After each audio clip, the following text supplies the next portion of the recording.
Hey, bloody hell. The bottle's practically finished, though. You know what? I've had this bottle for a few years, and I've stopped drinking over the whole COVID thing. Near enough. And you start back again. But for Mikey Rennie, I'm having a little bit of a drink today, so in remembrance of him. Oh, yeah. So yeah. Is it his birthday, honey? No. We've just got a little special occasion for him with all the reps and everything. So yeah, that's why I'm in two different places today, so it's all good. Yeah. But I think our special guest today is such an important person. I could not miss the opportunity to share with our viewers and the world her experiences and all of the wonderful things that she is doing for the community and people within the community. So without further ado, ladies and gentlemen, can we please give a round of applause for the wonderful Kerry Mussington.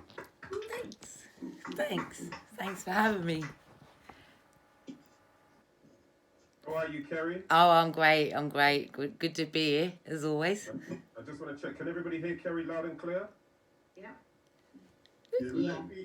I'm going to make Kerry co-host, Kerry your co-host now. Ooh. And also, let me just make me just see your also co-host. And then what I'm going to mute everyone. Oh no. Kerry and Mr. C, if you unmute yourselves. Oh. So if Kerry and Mr. C, you unmute yourself. Oh gosh. Oh gosh. Kerry, Mr. C is good. I'm coming. Kerry, can you unmute? I'm coming.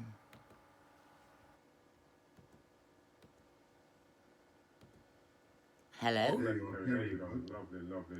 So it's just you two, and we are your audience. By the way, guys, remember there are reactions. You can do thumbs up, and please, questions in the chat box is very useful for Mr. C to know what you're thinking and what you might want to have asked as well. Sorry, over to you, Mr. C. Can you just give me 1 second, please? Me too. Zion, come. Just give me 1 second. Me too. Kerry, you're sharing your screen. No, I'm not, am I? Oh, come. Yeah, you are. Oh no. Say hello and then say goodbye. Oh, let's see. Oh. So give a wave to everybody. Hey, little man, what a guan! He can't hear you. Yeah. Oh, he can't hear. Just wave. Little man, how you doing? Yeah. Hey. What's his name? Zion. Zion. That's a powerful name there, young man. Name that way they can track you. Just first name.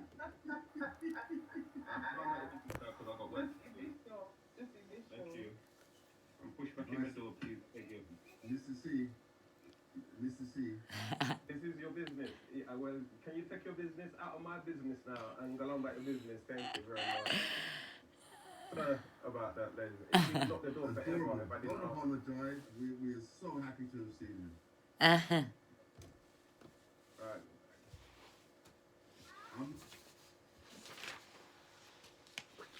Get on my flipping nerves, these. Hello! Well, just leave it then and just go on about your business before you make me have to call social services against you. Anyway, so unprofessional. So sorry, Kerry. No, it's fine. Sorry, Kerry. It's life. It's real life. Look, Kerry, your organisation, which is Mum, is this for special mothers? Is it for mothers with superpowers? No. Because I would suggest that all mothers have superpowers. I'm sure this the acronym MOM stands for something. Would you like to enlighten It us does. what it means and reasons why you picked that particular It means phrase and saying? it means mind over matter, and that everything is possible if you put your mind to it. Okay, so help us. What made you decide to come up with mind over matter? Why that phrase? Because in the middle of my crisis, I was getting so much knowledge with having to defend and fight for my rights. And I saw so much suffering before I became that victim myself. And the suffering leaves a person that wants to help. What do I do? And when you don't have the knowledge, then you have fear. And all of that fear prevented me from a life, really, until I developed MOM. Through, I'm not really scripted. I mean, the thing is, I have to say that I was given a label because of past, because of my upbringing. And part of what I do is education and talk and through emotions, even my own, so you understand clearly where I'm coming from and what the journey is and what the aim is. And so I'm not really scripted, okay? It normally comes from the heart with what I have to say and what my journey was. Now, my journey was horrific, and I'm using that past to get ahead. I'm using my past and those doors that were shut for me. I managed to open them with knowledge, but though it was painful and it cost me my life, it nearly cost me my life. How can I say it? I'm not scripted, but somebody asked me, they prepared me a little bit of a statement just to make this process of nerves, because that's what we can experience as well. And you'll think, oh no, she's outgoing, she knows what she's doing. But honestly, I've been threatened about this all day. Even though I can come to Champs and Giggles, doesn't matter. I'm behind closed doors, I've been threatened. So I'm trying to tell you about the emotional journey. So I'm not scripted. So can I stay with what's on this paperwork here? It does sum me up, okay? And then when it will build me up to where we are. Kerry, number one. Thank So, you. Right. There's gonna come a time when we're gonna come off script. I'm just gonna let you know that. Yeah, no, that's fine. That's absolutely fine. Yeah, Brilliant. good. But let's deal with the script first then. All right then. Let's do what everybody likes, paperwork, but I don't. All right, normally. Okay. So. Just dash it to one side. Okay. Dash it to one side. That's what's All right. Yeah. Okay. It was. All right. Well, through my journey, I'm here. I was somebody that had. So first and foremost. Yeah, you do it. Let's backtrack and let's just start at the beginning of your journey. Yeah. So, at what kind of age were you when this whole journey started for you? Before we created Mum, from childhood, my childhood wasn't. It was not pleasant. Not pleasant. It was. Is it because of the environment that you was living in, or is it because of the people around you, or is it friends? It was the environment. It was the age. It was the 70s and 80s. You know, growing up in that era, and it's having parents of mixed heritage. My dad from Antigua and my mother from Norfolk in England, and my mum's white, my dad was black. So, you got that mixed heritage, and then you had a lot of racism and discrimination back then. So finding your place, Well, I'm taking it then, because you said your mother was from Norfolk, then is that where you lived at the time as well? No, I come from, I was, my mother had me in Ipswich, Suffolk. So, which is, again, in that kind of area, there's not a lot of people of colour in that area. That's right.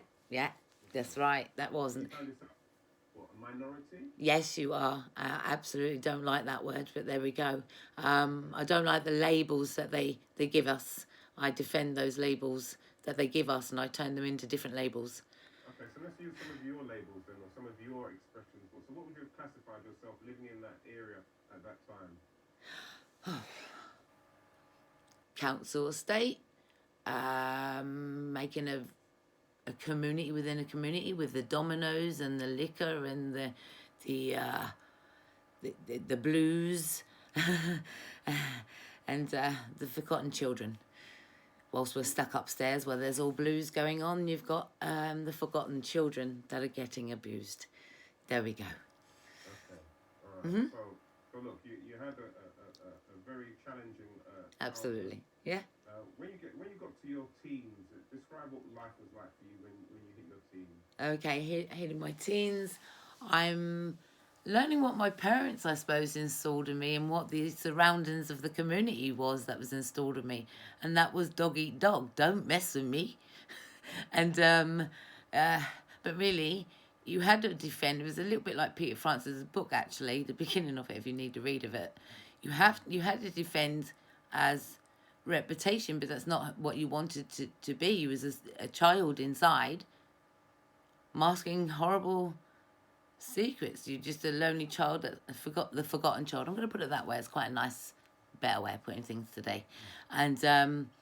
You know, and school wasn't not very good because you've got parents that are not here. They're incarcerated, and so you're flitting around here, there, and everywhere. You know, so no, it wasn't. It was challenging, very challenging, and became very depressing behind closed doors. I was developing really unhealthy habits behind closed doors. Drinking, promiscuity, because where we were, it was about airmen, Air Force base men back then, you know. Then we ended up having children very, very young.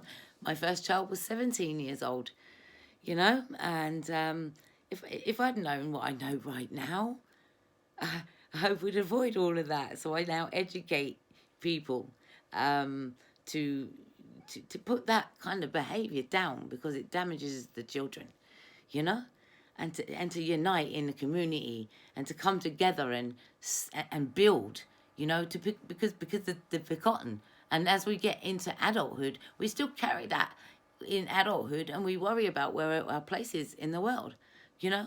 But I know where my place is now, you know. 100%. So all right, so we set the foundation. So obviously you had a very traumatic childhood. Yeah. The environment that you was brought up in was a little bit unstable, to say the least. Yeah.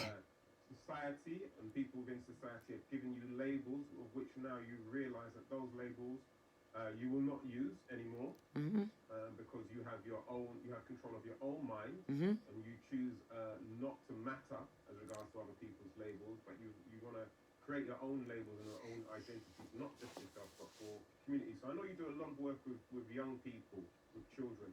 Tell us about why you set that up and what are you actually doing with our young people, with young people? No, what I do is because of what happens with myself. So moving into the adulthood, when you get into an adult, you have a parent, you have houses and stuff like that. Life can be very challenging within the community, and you'll find that sometimes people can be victims of crime within their own homes. And as I got into a few years ago, I had a dreadful situation where I was a victim of crime within my own home, and it was what happens when you need the police or you need the council to listen to your situation because you become. Are we talking domestic violence? No, we're talking, well, you can consider that. You can consider it as harassment also. We're considering the normal, just the neighbour or the neighbour within the same building or something like that. And this is a regular occurrence within the community, okay, that they will experience dreadful things with their neighbours and don't know if somebody will listen to them. And so when you go to the council and you say, look, I'm experiencing racism, discrimination, I'm a victim here where I'm getting plunged into darkness on a regular basis. I am having racial slurs chucked at me on a regular basis. I am being threatened with my life on a regular basis. And you knock on all those doors. Well, I'm a person that I felt that because I felt completely discriminated and victimised in a situation that I should have been helped out. Now, I realise when you're a victim of crime, it crumbles your mental health. Okay? And for the love of people asking for help, it doesn't matter how many times the police were coming or something and, they witnessed, but it just seems like it was always for the other side and never looked at, hey, she's a victim. Even if I have a solid witness, who happened to be ex-police, who was a solid witness, I became a victim of racial bias. So it was almost like I had to fight every organisation to have my voice heard. And I realise the system fails us. And I realise the power is within us if we know our rights. So what happened then? So obviously you've got this complaint with your neighbours. It's ongoing. You've done the correct things. You've gone through the correct channels, but yet you're not getting this particular problem or problems addressed. What's your next step? What did you do next? I had hired a helping hand and somebody who Like a private investigator? absolutely, yep. Baseball back. Yep, I did at the time, and I'll name him. Ashby Investigates, who took over the paperwork side of it, even included myself in the hey, hello, even included me in my care. And it's important that victims are included in their care and know what's going on with the paperwork, know what's being said. And so I think when you're a victim of crime, you're so crumbled, and you can call every helpline there is. But I found that nobody could resolve my housing issue, which was causing mental instability, health, depression, should I say, because I was a victim. So we started to knock on those doors. In the end, it got to the point where we call it tying your shoelaces. And I'm quite knowledgeable in housing because I used to help the homeless and get them to have their rights in a sense. But when you become a victim yourself, you forget that knowledge. You actually become the victim and forget that self. So I ended up being relocated even out of my hometown for being a victim, you know. But in the end, because of all of the animosity that comes with it, the relocating, losing your furniture, losing everything because you've got to be safe. Yeah, you've got to keep away from they got to relocate you away from the perpetrator, etc. I realised that the perpetrators in this world had too much power over me. And too much power over me, and I had to get that back somehow. I made a newspaper for my plea. I went public with my plea. I thought, I can't hide no more. I'm telling the truth. This is the thing. People are, they're not given a chance in life, and they're dismissed like we're garbage. So I challenged the system. I challenged them back, and I took each and every one of them to the Ombudsman, to the IPCC, and I won all of my cases. All five. And including to agreement of racial bias. And that case that I compared that to was a really bad case of the man died. So I now go out and I want to demonstrate to people that mental health is not just a word. There is a reason behind it, and somebody helped to create it. And so therefore we have to teach kindness, consideration, what community is, what team is, and what discipline and structure and stability is, if you want to get somewhere in life. And so I refuse to lay dead. My final amount of times, I refuse to lay dead. I refuse to kneel for my freedom. It's very simple. I refuse to let people have power over me. And it still goes on, but you know what? People don't know what I do. But I rescue those people that are not getting their voice heard the same as I didn't get my voice heard, that may be being bypassed in the system or not correctly diagnosed. Or but I always tell people that label they've put on you, that's just simply to say you're a child that this happened to. But you're not a child anymore, sweethearts. You're adults. So therefore, if you let them pick victims, any victims have power over you and sink in that depression, they win. So the way to get your life back is to get your control, flourish, and become a business person. I didn't know that I could be a business mentor. I didn't know that I could create a business.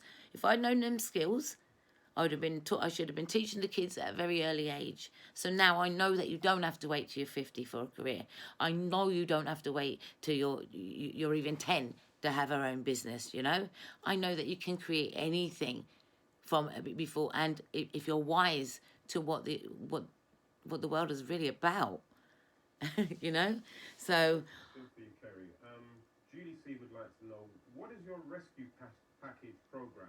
Okay, regain, recover, and rediscover. So many people with Okay, sorry, just break that down again. Do it nice and slow so people can absorb the information. Regain, recover, and rediscover. Okay, so let's go through regain. Regain control of the situation. Then you start to recover from that situation. Then you start to rediscover another alternative way to the situation. For example, if we know in the real world, the way we're brought up somewhere along the line, you know, we know in somewhere along the line that we could defend ourselves. But we can't fight fire with fire like that. Okay? And so I had to learn to come out with I call it, this is where I look at it. This is my terminology. Take the girl out of the ghetto. Okay? That's what I done. I try to, but it's still within me. I just keep it, when you're challenged, I try and keep it contained. But rather than take it out on myself or take it out on anybody else, I've learned to speak out and talk out and defend myself. And that's what I want other people. We shouldn't have to defend ourselves. We should flourish and live a life of abundance. But I have a short clip of just, though I want people to recognise that mental health is created by oppression, okay? And victimization through people's own purposes. And there are your parents and your mothers, parents, adults, all of those people out there that may have a problem, even with a bailiff. They don't know what to do. They don't know their rights. They might get arrested, may not have had their rights. They might not have had the medical or the right wording is not there, etc. So it's about equipping people with their rights. That's what I really do, you know. Okay, so if I can get this clip up, I'm going to give you insight of how I help the community when they've got a problem like with housing, and housing won't identify the actual disability, okay? The whole package and what the current problem really is. And we're looking about releasing people from their current problems so they can move forward. You know, we can't, whatever happened in our past, we can't change that. We're trying to go forward and flourish into something great, okay? So let's see if I can do this thing here. Right at the bottom, you should see share screen. Yeah, I'm just going to make sure I get the right thing up, because it's not. Oh God, have I got it? Have I got it? Can you see it?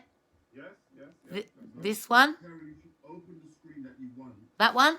And then Let's go to which video it is you want. Just click on it. Oh, You know which one it is?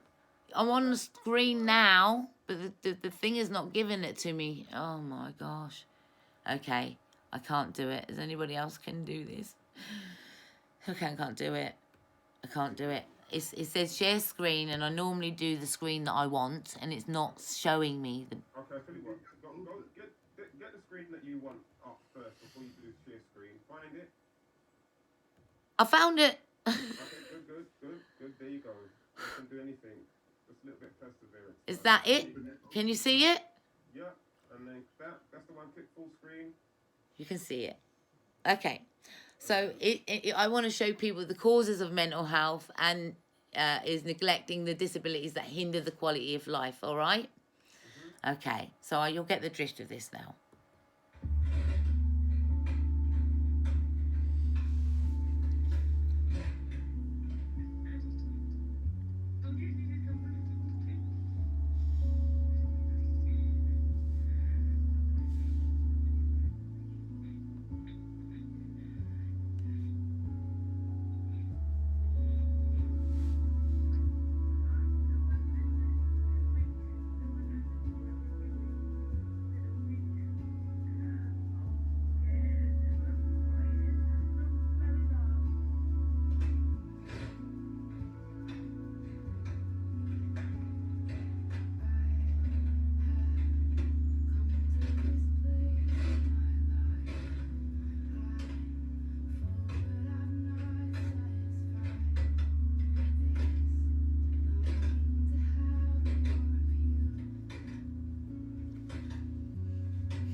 Okay.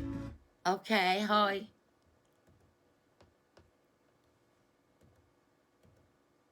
So, I'd actually like to know, do you work alongside the local authorities to complement when they're not able to offer with this kind of awareness? Yeah, so the thing is, when you're dealing with the council, they only deal with paperwork. So they don't actually know the deal with actually someone. They just say, oh, it's a housing issue.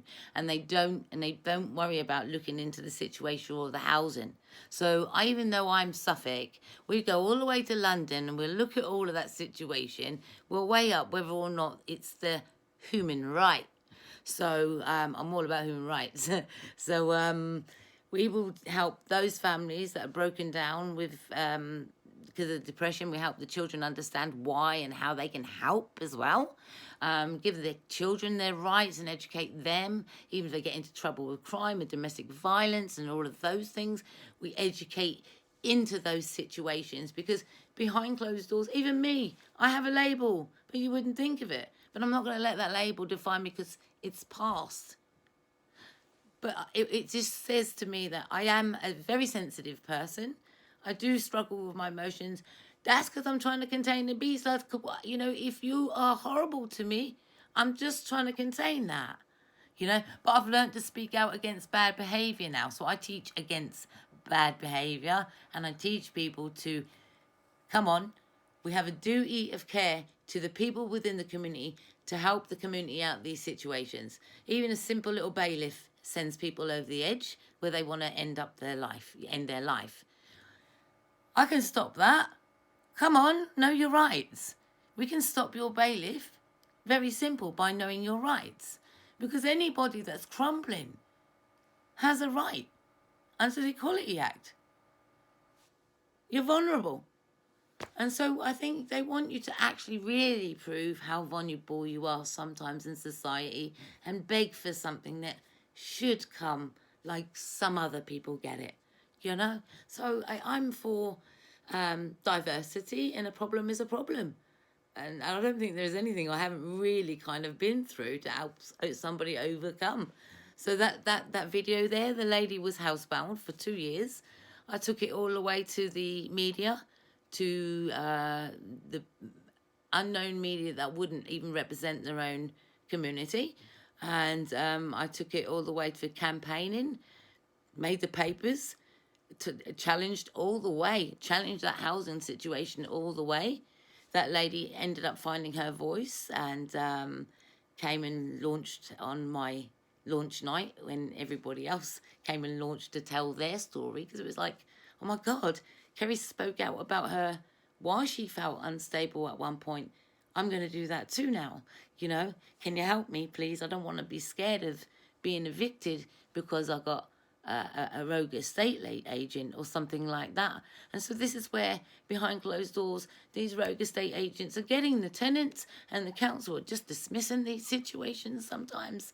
And it's our job to go in there and let's listen. Let me just listen to you.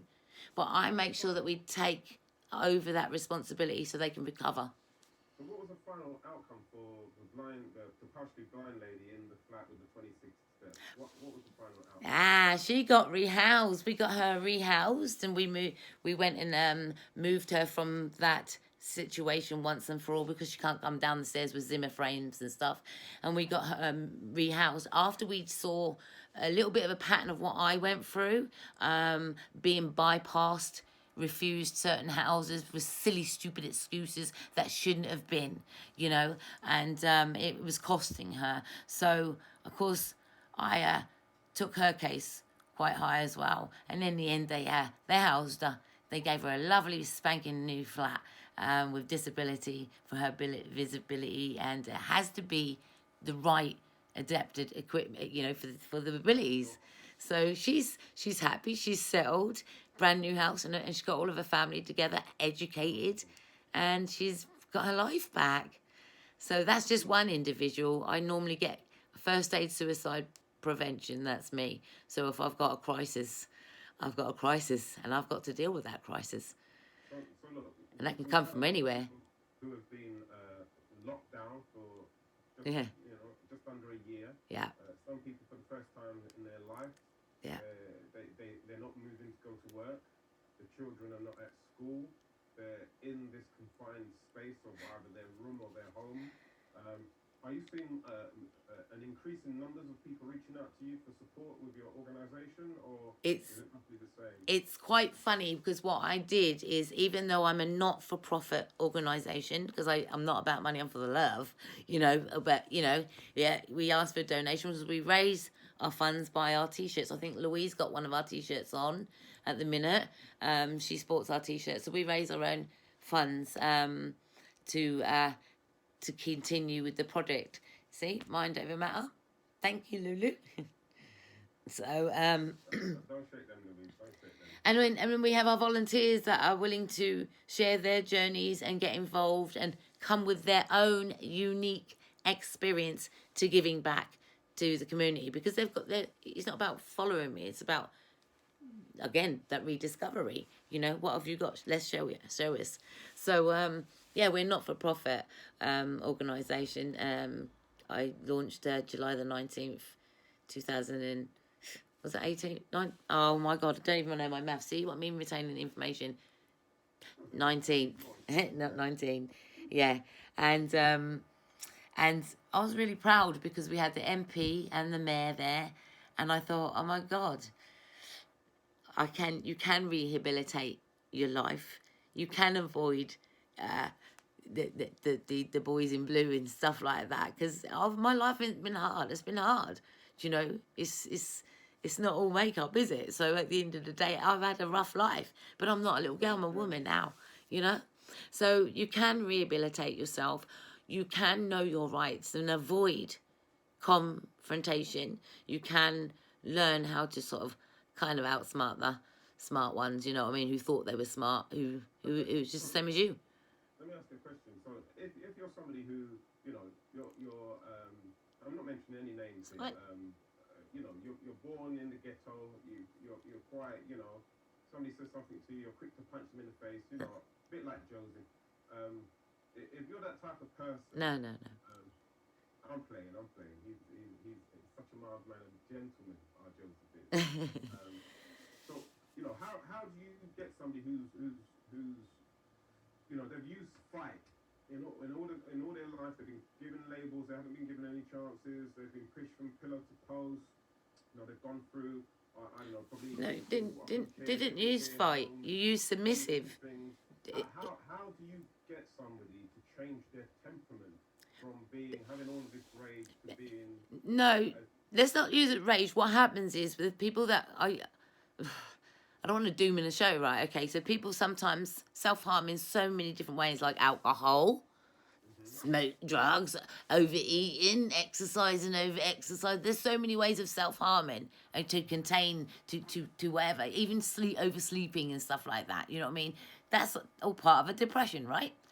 Yeah. So at the end of the day, it's not containing it. It's recognizing who's your abusers around you, who's bad for you around you, who's negative around you, because that negativity around you is costing you a silent voice. And many people like myself, a woman that was of domestic violence, so I was submissive. And I didn't know how to get my voice. And I was very quiet, and I would take it out on myself. I would just plunge myself down in alcohol and things like that, you know. So I was submissive. But I've had to replace all of that and find my voice now, because I don't need to damage myself, and neither do other people, because of their past experience and what somebody has done to them. So it's about recognizing the behaviours. Okay, so once you've got some to recognize their behavior, how do you move them forward? By making sure that they have a purpose, because that's what's missing. People don't know what to do with themselves.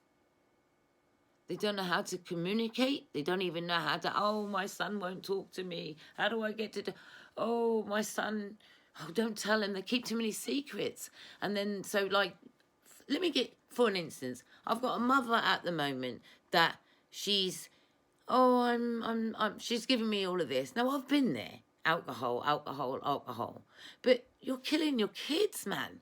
You're taking your kids' life away from them because you're so dogged down in depression with the alcohol. Your kids are gone off in another world, fending and making a family outside of that depression, and mastering their own depression, you know. And so and here we go. They're going out into what I call street to go and find their own family in street, and that's what I done. So I'm a street girl, converted. Wow. Converted, yeah. But yeah, I do. I think people take advantage when you have this title professional over your head. And I want to say it is the professionals, some of those professionals that try to say professional, that didn't do their due diligence on people that screwed them over in the first place. I wouldn't have case laws and been given compensation, which I put towards my project, had they been professional. So let's be honest. I think what you'll find is that in any type of job, you have always two types of people. You have those who do it because they absolutely love that profession and bring something absolutely wonderful and amazing to it, and then you have those who are doing it because of the money. exactly, and that's the failings. Many of them within many different walks of life, and I think sometimes with so-called professionals, especially care professionals, that there's a lot more of those doing it for the money than for the actual reason of care. But thank goodness, because those are the ones where you can get compensation. Yeah. So I just want to say that, you know, even though I'm the company, I had to put in place what my failings were. I'm a red flag girl. If I see something wrong, I always will approach it. You know, and like for instance, if people are popping off, there shouldn't be a homeless crisis so much, should there? The houses are free, right? So you know, so I'm a red flag girl. If I see problems, then I like to sort of say, look, come on, you can put it right. If you're breaching that person's data, you're doing this and you're doing that, you know, all of those things, put it right. And so I am educational, and I've not lost the case yet for other people, and I love it. And so the extended version of Mom is to have the Mom platform on Facebook, which anyone can go on and give back to the community in how to overcome or share even prostate cancer. We do awareness. We had Errol McKellar, we had Gemi, and you know, and Mick Snelders, you know, come on and do awareness. And Lou was part of that awareness because it's understanding, finding a solution for the problems that you may be having within your disabilities or what's going on with you, you know, grief, cancer, diagnoses. I mean, for instance, I have a diagnosis, but you know what? I don't want to be my label tonight. I'm just going to be Kerry, okay, as I normally am.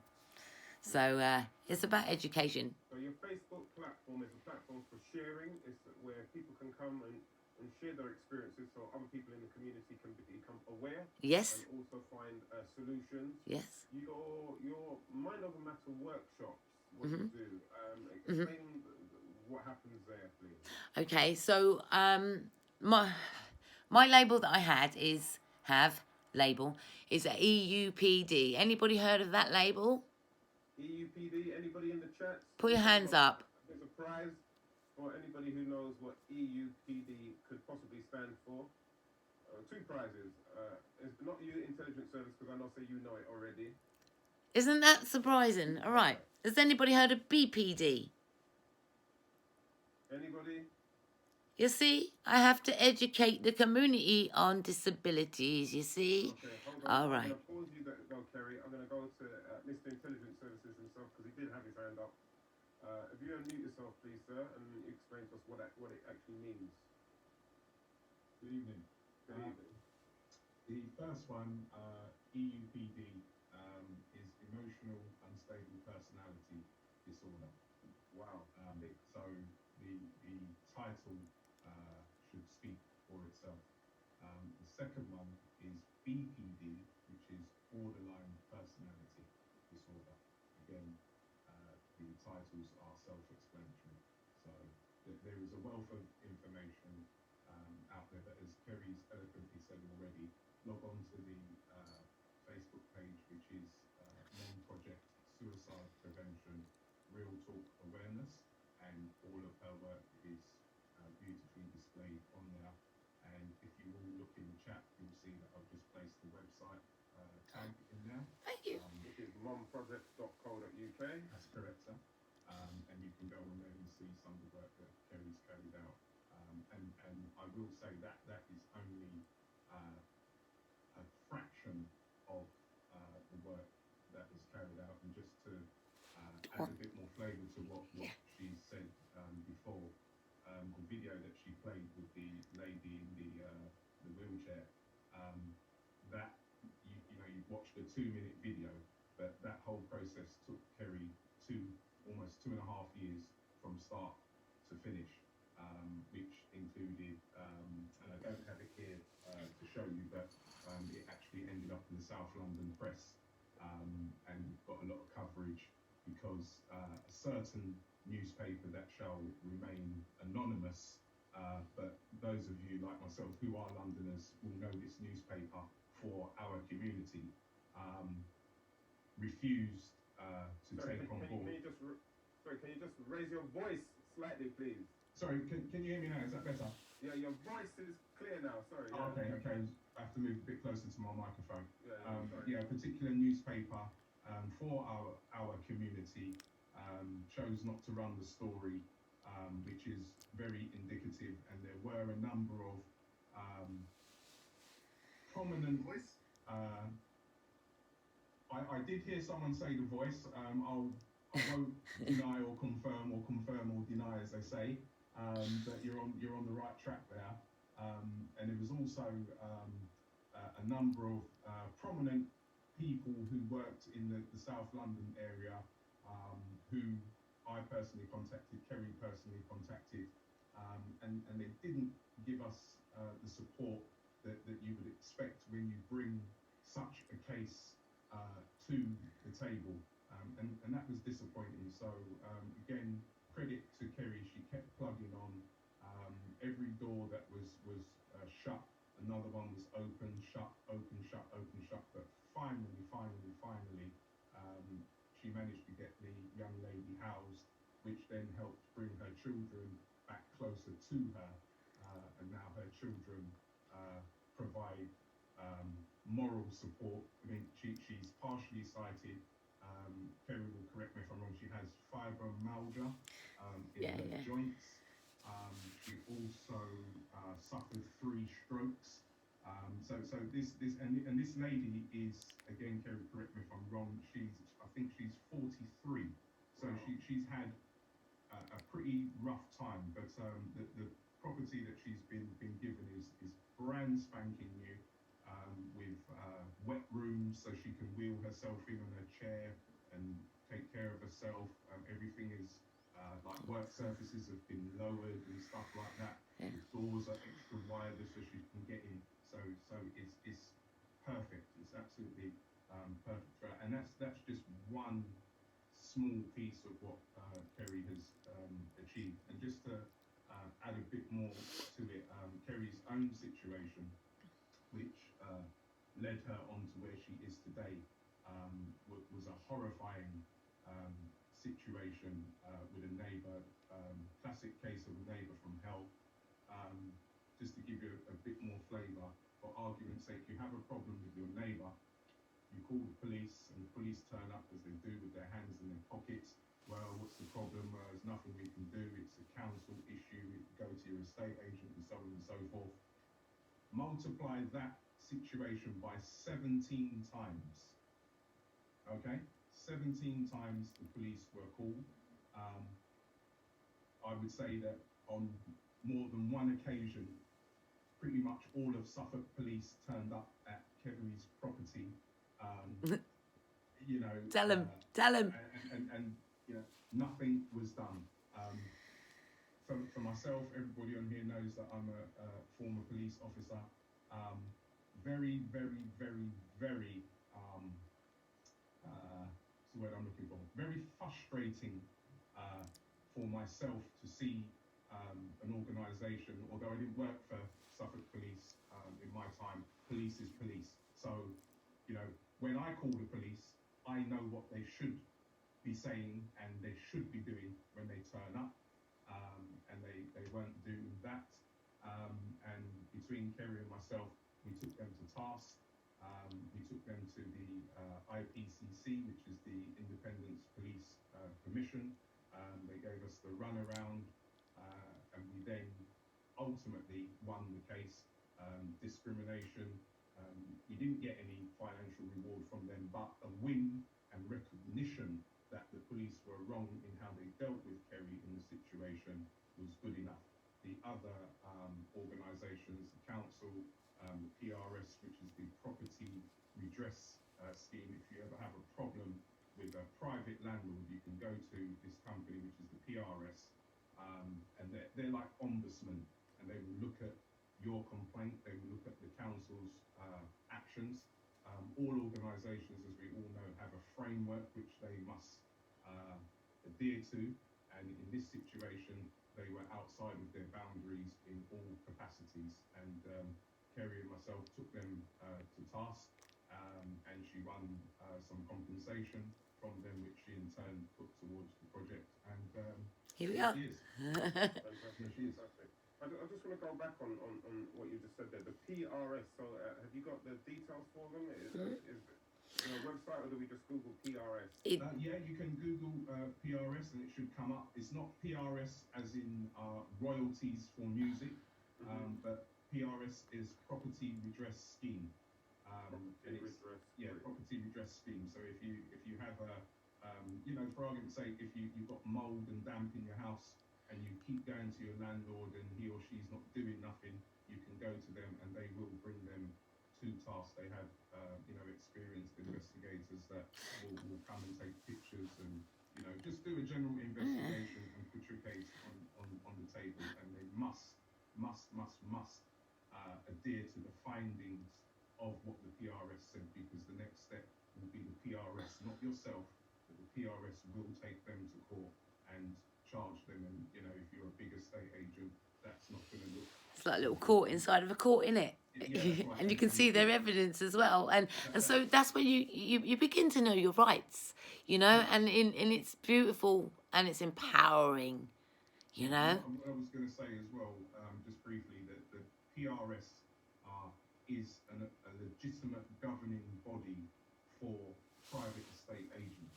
So any, whatever it is, Barristow, Eves, or any estate agent you find on the high street, even if it's a one-man band, must be a member of the PRS. Otherwise, they're not allowed to trade as an estate agent. Okay, excellent.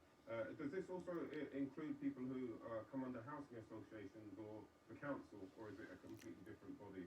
No, so this is where if somebody is a council tenant or housing association, we always go by their rights, and we also, if more or less, like if somebody's on a housing, because homeless doesn't look like street homeless, okay, not necessarily. Homeless can be sofa surfing or sleeping on someone's sofa or something like that, and then waiting for the home. So really, when it's a private, there's still rules. You still need to know your rights within private renting. And harassment is an illegal situation, whether they're withholding your water, etc.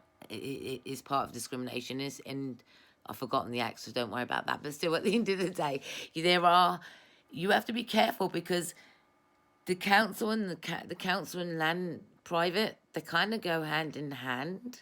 So you have to know what you're doing with them and know your rights, and always know your rights. You can know your rights and you're telling the truth, you can then the truth will always set you free, right? That's the way I look at it. So in the chat, I think Joe just asked whether the PRS is responsible and attached to the local authorities. they're separate and private. They're not attached to them, but they will recognise it. If you have a similar issue as what we've been discussing this evening with any local authority, you go through the ombudsman. Yeah. So that will start with you going into the office, making a complaint, writing a formal complaint, and again, there are numerous hoops to jump through. If you have a complaint, what the council do, they start creating distance between you and themselves. And what I mean by distance, they will turn around and say, okay, we received your complaint on the 1st of March, but we now have a textbook 30 days or 28 days before we get back to you. All of that is a stalling tactic for them to get their house in order to see if there is a way they can get out of doing what they should be doing. And in Kerry's personal situation, that caused a lot of issues because she had issues with the police, issues with the council, issues with the landlord in particular.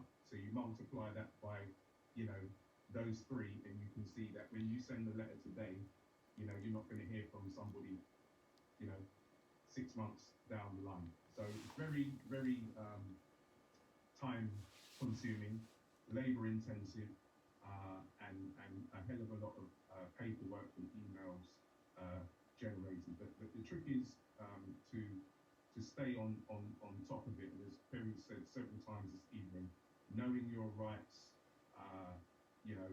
is a big part of it. Even for myself, I've been quite fortunate that I've worked for most of all of the authorities that you could possibly think about. So I have a good understanding of how they work from the inside, and even for myself to challenge these people, that was very difficult to do, because they look at me and think, oh, well, what do you know? Well, I was just like you some years ago, so I know implicitly, what you should be doing and what you haven't done. But not to take anything away from Kerry's presentation tonight. I always look at myself as in all of what she's described this evening. My role was a supporting role, and Kerry is the front person, and she's the one who took the lashes, as we say. She's the one who took the battering, and she came out the other end. A lesser person would have crumbled. It wasn't easy at all. Even myself, I don't think that I would have been able to put up with all of that myself. I would have, as Kerry said, I would have gone back to the street. That's how I would have dealt with it. And even in the situation that Kerry described to you with her issue, there were one or two occasions where the street came out in me, and luckily Kerry and her sons were present to curtail my exuberance. Otherwise, sorry. No, look, stop. You don't need too much big words, yeah? Did you bust the man head or not? That's what we want to know. No, and that's all right, and that, you see, that is precisely What you wanted. the point. Now, all right, I'm going to touch on this if we've got time. As I said to you, We've got around about 7 minutes left. all right. I'm going to give you 3 minutes, and then I'm going to give the final 4 to Kerry. All right. One particular evening, the chap in question started with his racial abuse towards Kerry. I was here as I am at home, and I couldn't get to where she was quick enough. And I called her son and I said, look, your mum's having some trouble. Can you go there till I get there? As it happens, myself and her son and his friend turned up at the same time. Now, the individual in question realised that his number was probably up. Now, this is 6 months into this situation. So he was well aware of what he was doing. But all of that time, we were being, as we are this evening, very polite, very placid. Any problems, call the police, and so on and so forth. One thing I must add, this individual had a very extensive criminal record. I believe, I can't prove it, but we have information that would suggest that his offences were of a sexual nature with young children. That's what we were led to believe. And as a result, the authorities, in particular the police, were protecting him. That explains why every time we call the police and say, this man is threatening to set the house on fire, he's gone and disconnected the electricity, la-di-da-di-da-di-da, the police come and say, well, You know, there's nothing really we can do about it. So 6 months in, as I say, we get to the property, and the gentleman realised that his number was potentially up because he saw a number of heads outside the front door, and he called the police himself, and he told the police, truth, I speak the truth, Kerry's there to back me up. He told the police, come quick, there is 25 Jamaicans outside. Okay? Now at the same time, Kerry was also calling the police, and when the police turned up, the police refused to come into the property because they were afraid that there were 25 Jamaicans outside. Okay? So that is what got myself agitated with one particular police sergeant, because I was saying, well, hold on a second. I'm a fully fledged Bajan. Kerry is of Antiguan background, and her son's friend is a white Caucasian gentleman. There is only the 4 of us here. There is no 25 Jamaicans outside, but they didn't want to come into the house.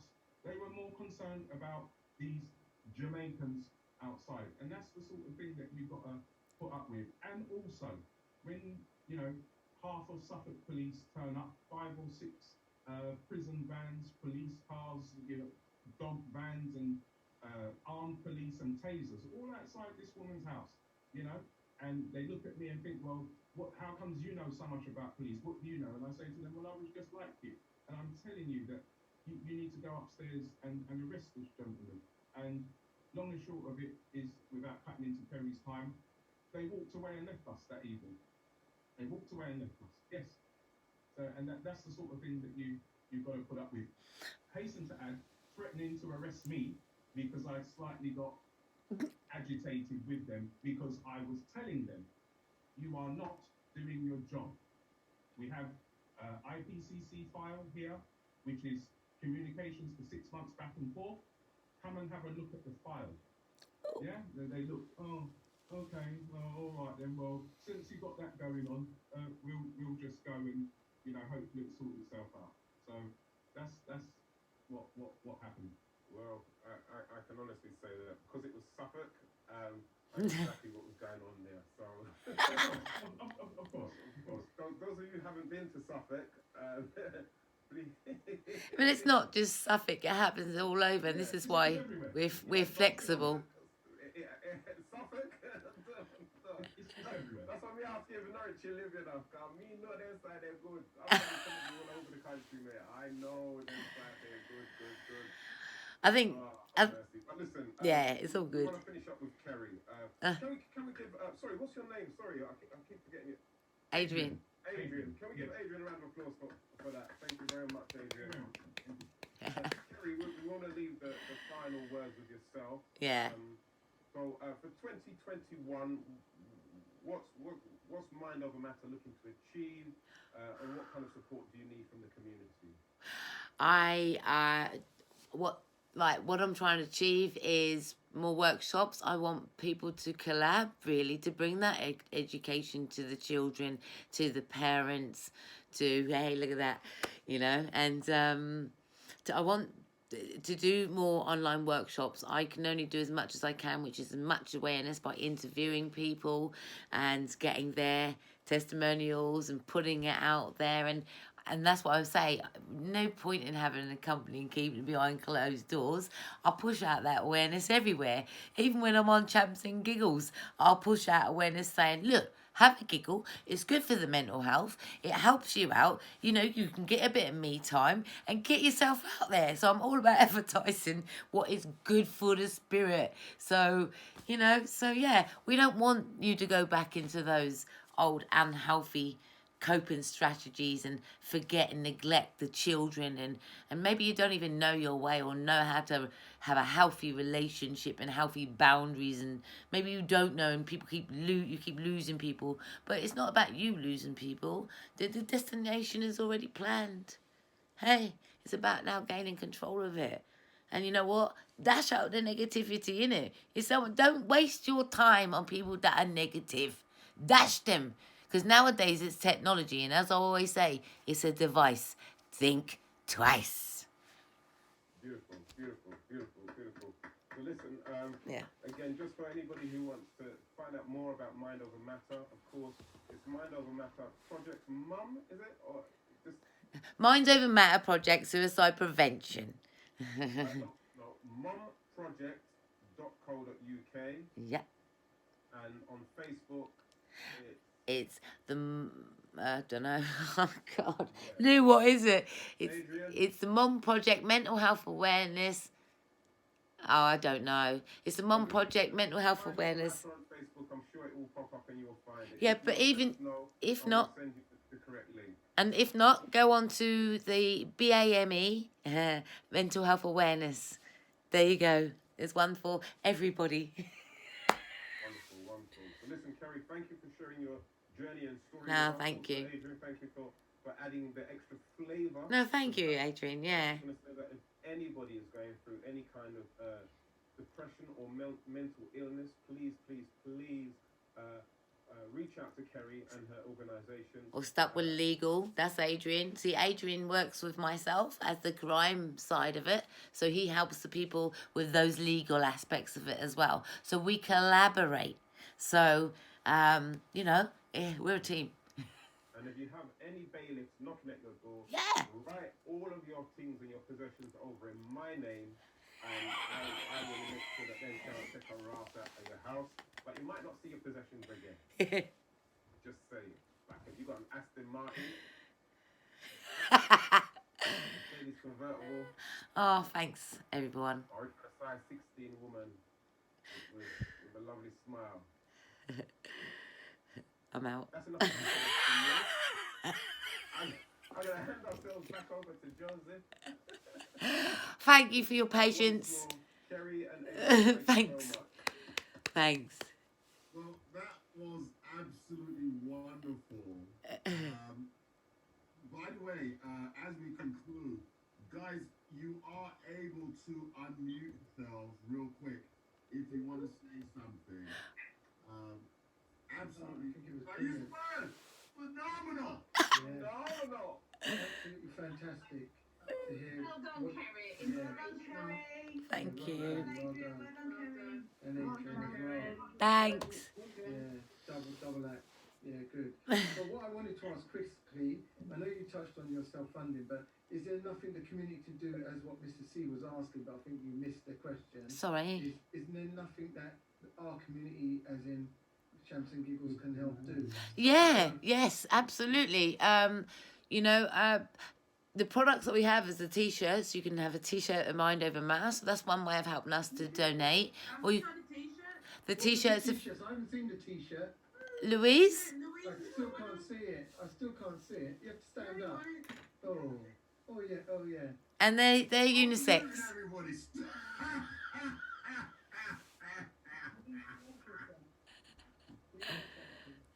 Can you apply for local funding for the project? Liz, Grants and things like that? yes, we're entitled to go for funding. We, Lottery fund as well. pardon? The National Lottery Fund. Yeah, we were funded by the National Lottery and Lloyds Bank, and we were doing all of that. I know how to fundraise, but I think for me, you know, it's about, Awareness, isn't it, as well? yeah, it is more awareness. So you can go to the website and you can set up a monthly subscription at as little as £1 a month, you know, and join the Mom Project and as well, and contribute with the awareness. And please, if you've got a story, please let me hear that story, and let's share it in ways that we can get messages out to people. That's what I'm here for interviews as well. Adrian? Yeah, I was just going to say one of the things we didn't touch on this time last year, Kerry actually started hosting her own workshops where we had people coming in talking about their mental health, a bit like a classroom situation with Kerry up front and everybody putting their ideas and her assisting them and trying to get them to move forward. Sadly, as we all know, round about, I think, March 23rd, COVID kicked in. The social distancing destroyed that, basically. You know,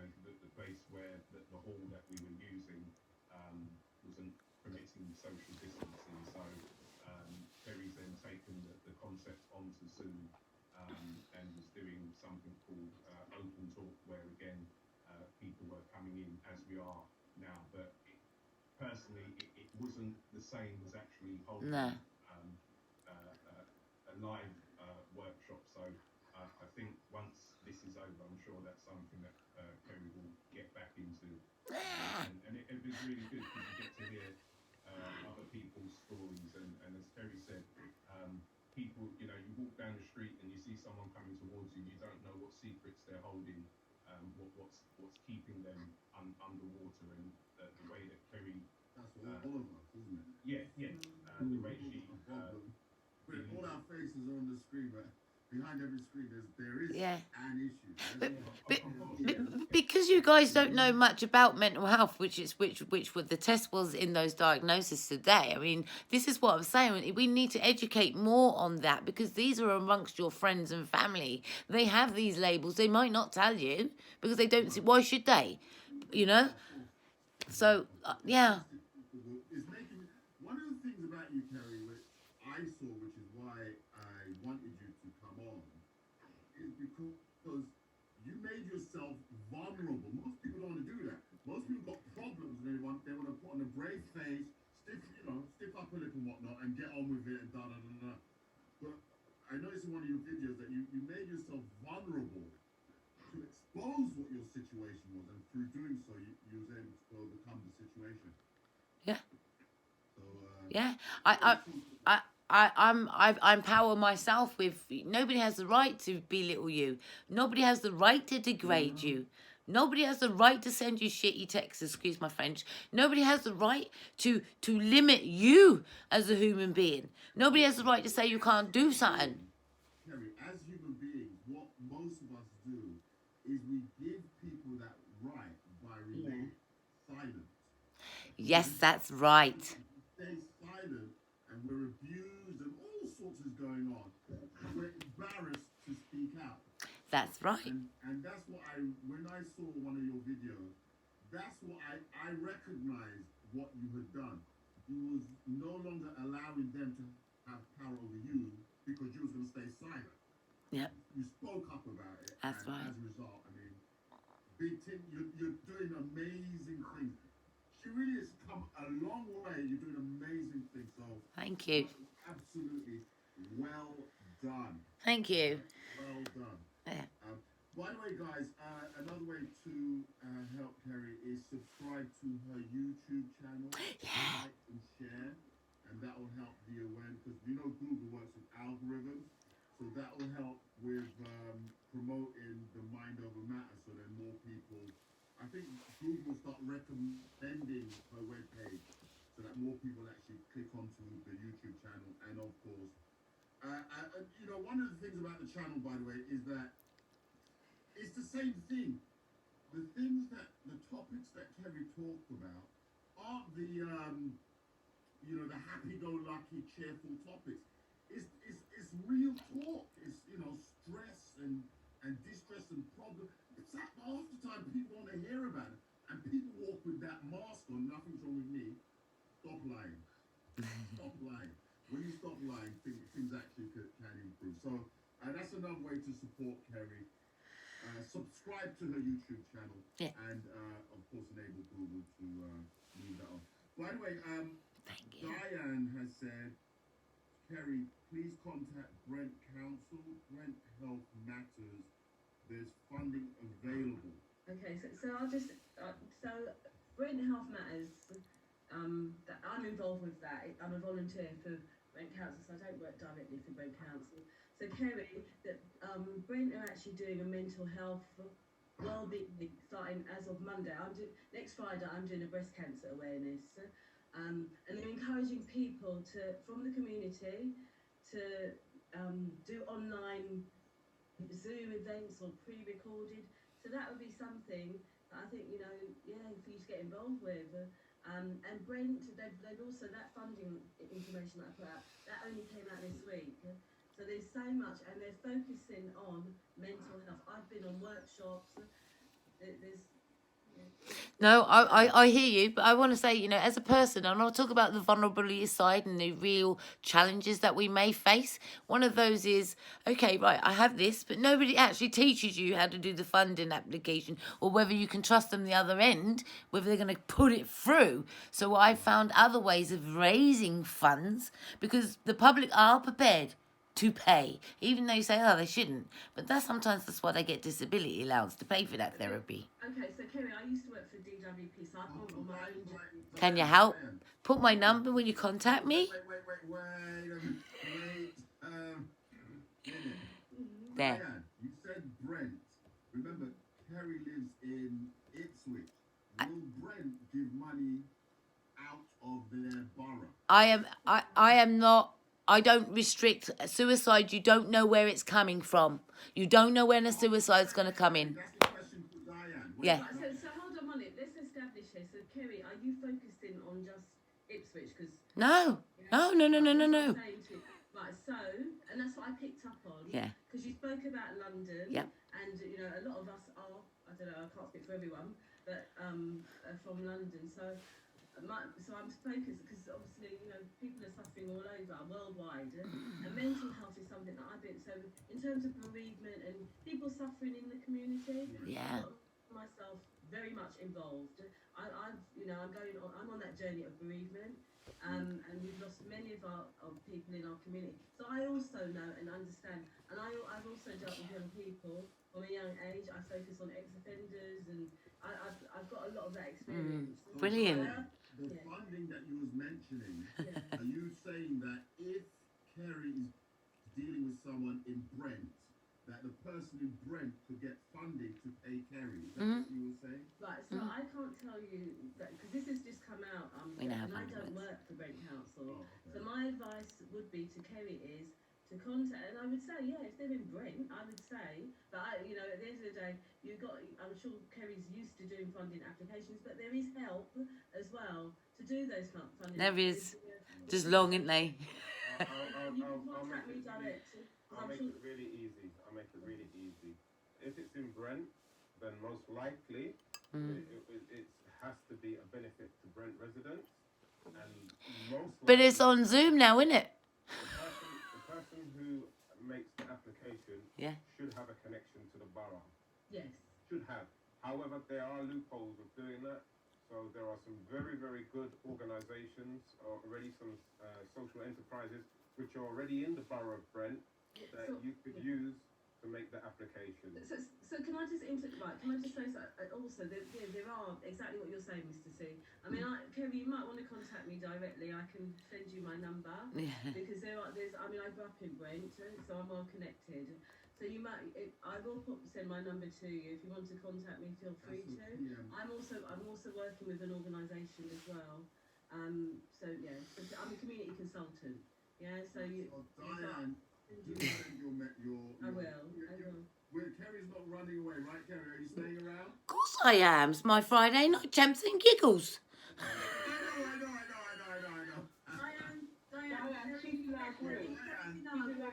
know. Yeah. Kerry. I will. I'm in the group. Exchange numbers, because I know, Diane, you involved with community things which obviously deal with situations. So this is a very, very, very good connect to have. So you two have that little chitter-chatter. And by the way, guys, this is an evening of entertainment. Kerry, so appreciative for your participation here and your coming on as a featured guest. Thank you.